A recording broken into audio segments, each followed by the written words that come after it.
വടക്കൻ കാശ്മീരിലെ ദീർഘകാലമായി നിലനിന്നിരുന്ന കൂട്ടക്കുഴിമാടം എന്ന ആഖ്യാനത്തെ വെല്ലുവിളിക്കുന്നതാണ് പുതിയ ഫീൽഡ് പഠനം. വടക്കൻ കാശ്മീരിലെ തിരിച്ചറിയാൻ കഴിയാത്ത 4056 കുഴിമാടങ്ങളിൽ 90% തീവ്രവാദികളുടേതാണ് എന്നാണ് പഠന റിപ്പോർട്ട് പറയുന്നത്. ഇതിലെ പല കുഴിമാടങ്ങളും വിദേശ പ്രാദേശിക തീവ്രവാദികളുടേതാണെന്ന് save youth save future foundation എന്ന കാശ്മീർ ആസ്ഥാനമായി പ്രവർത്തിക്കുന്ന NGO പഠനത്തിലാണ് വ്യക്തമാക്കിയിരിക്കുന്നത്.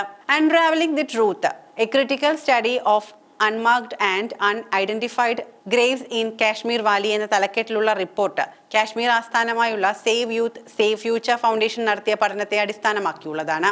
വജാഹത് ഫറൂഖ് ഭട്ട്, സാഹിദ് സുൽത്താൻ, ഇർഷാദ് അഹമ്മദ്, അനിക നാസിർ, മുദാസിർ അഹമ്മദ് ദർ, ഷാബിർ അഹമ്മദ് എന്നിവർ നയിച്ച ഗവേഷകർ 375ഓളം ശ്മശാനങ്ങളിൽ നേരിട്ട് നടത്തിയ അന്വേഷണങ്ങളാണ് റിപ്പോർട്ടിന്റെ അടിസ്ഥാനം.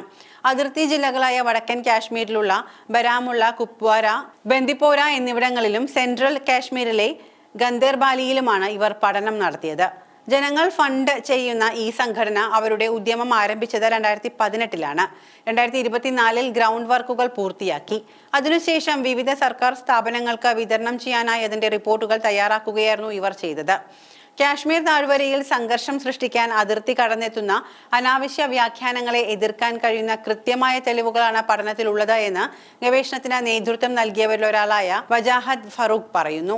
GPS ട്രാക്കിംഗ്, ഫോട്ടോഗ്രാഫിക് ഡോക്യുമെന്റേഷൻ, നേരിട്ടുള്ള വെളിപ്പെടുത്തലുകൾ, ഔദ്യോഗിക രേഖകളുടെ പരിശോധന എന്നീ രീതികളിലൂടെയാണ് കൃത്യമായി റിപ്പോർട്ട് തയ്യാറാക്കിയത് എന്നാണ് ഗവേഷകർ പറയുന്നത്.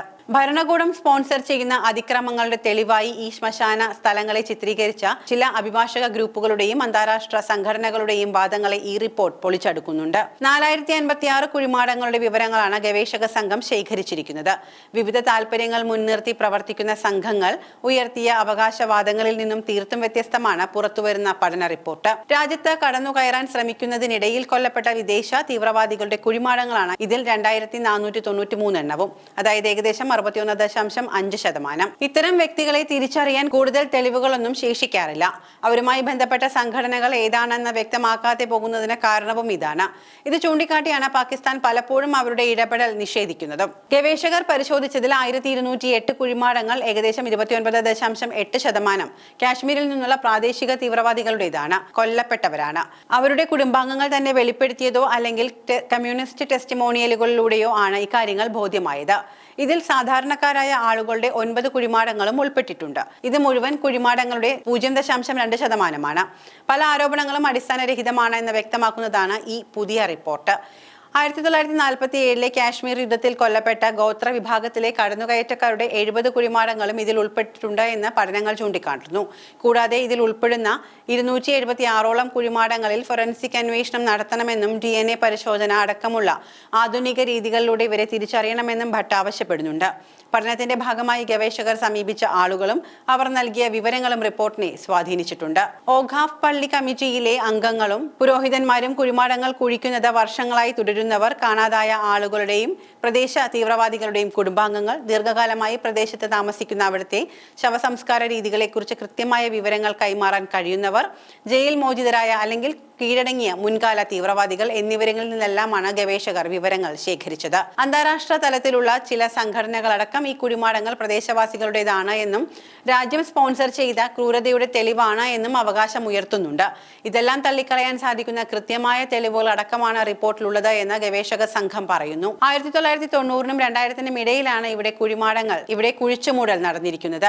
അതായത് അഫ്ഗാനിസ്ഥാനിൽ നിന്നുള്ള സോവിയറ്റ് പിന്മാറ്റത്തിന് പിന്നാലെ വിദേശ തീവ്രവാദികളുടെ കടന്നുകയറ്റമുണ്ടായ സമയം. 1989 അഫ്ഗാനിസ്ഥാനിൽ നിന്നും സോവിയറ്റ് പിന്മാറ്റവും ഉണ്ടായപ്പോൾ ആ സാഹചര്യവും ഇന്ത്യക്കെതിരെ പ്രയോഗിക്കാനാണ് പാകിസ്ഥാൻ ശ്രമിച്ചത് എന്ന് ഗവേഷകർ പറയുന്നു. ഇതിന് ചുക്കാൻ പിടിച്ചത് പാക് ISI-യുമാണ്. ഈ സമയത്താണ് ഹിസ്ബുൾ മുജാഹിദ്ദീൻ, ലഷ്കർ-ഇ-തോയിബ, ജെയ്ഷെ-ഇ-അഹമ്മദ് എന്നീ സംഘടനകൾ കൂടുതൽ ശക്തി പ്രാപിച്ചത്. പൗരന്മാരുടെ കുഴിമാടങ്ങളാണ് ആരോപണങ്ങൾ കേട്ടുവളർന്നവരാണ് ഈ പഠനത്തിന് നേതൃത്വം നൽകിയവർ. ഇക്കാര്യങ്ങളുടെ സത്യാവസ്ഥ എന്താണെന്ന് സ്വന്തമായി ഉത്തരം കണ്ടെത്തുമ്പോൾ പല ആരോപണങ്ങളും അടിസ്ഥാനമില്ലാത്തതാണ് എന്ന് വ്യക്തമാകുന്നതാണ് എന്നും പഠന സംഘം പറയുന്നു. മാത്രമല്ല, ഈ പഠനത്തിലൂടെ പൗരന്മാരോടുള്ള പാകിസ്ഥാന്റെ മനുഷ്യത്വരഹിതമായ സമീപനവും തുറന്നു കാട്ടപ്പെടുകയാണ് എന്നാണ് ഗവേഷക സംഘം ചൂണ്ടിക്കാണിക്കുന്നത്.